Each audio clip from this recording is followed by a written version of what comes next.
Hi, hello everybody.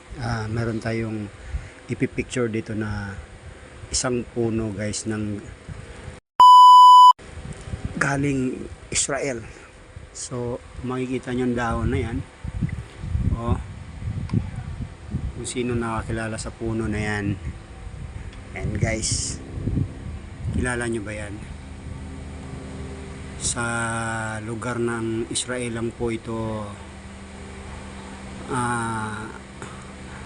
nanggagaling. Ang parting Middle East ang punong ito. Ayan, kung kilala nyo ba itong punong ito guys, yan yung dahon na yan. Tingnan nyo yan kung anong klaseng puno ito. Ayan, nasa paso pa lang siya. Ito ay galing sa kaibigan ng boss ko, niregalo sa kanya nung birthday niya. So ito guys, may simbolo kasi itong ano na to, puno na to. Kaya ito ang niregalo ng kaibigan ng boss ko, kasi ito ay may sign siya na kapayapaan. Ayan o. Ayan o, niregalo sa boss ko. Yan yung message niya. Yan. Ayan yung message niya. Nagsisimbolo pala ito ng kapayapaan. So ayan guys, yan yung bunga niya pag lumaki na siya, pag namunga siya, yan yung bunga niya pag nahinog na. So yan, kilala nyo yan guys, yung bunga na yan. Kilala nyo yan, kitang kita eh. Oh, kailangan pa bang sabihin yan? Kilala nyo yan.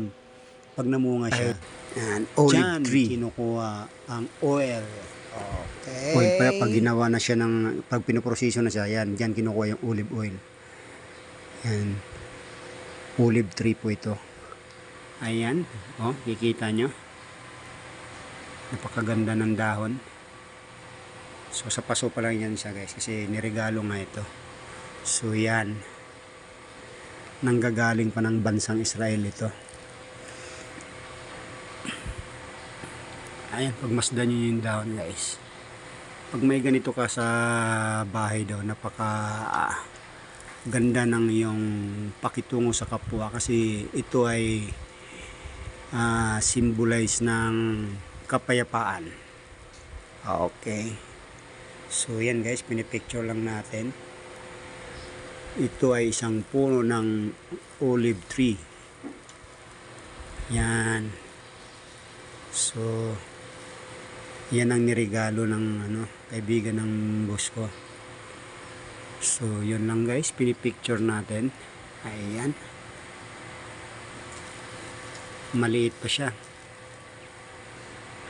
pero parang namumulaklak na siya dati. Ayan, may na ng bulaklak eh. Ito, maliit pa lang siya, pero parang nagano na siya ng bulaklak. Oo nga, namulaklak na nga siya dati. Ayan o. Ayun. So malapit na ito magbunga pag nilipat ito sa lupa. So bubuhayin namin to dito. Ilipat namin to sa lupa. Okay guys, ayan, pinipicture namin yan. Olive tree. Ayan.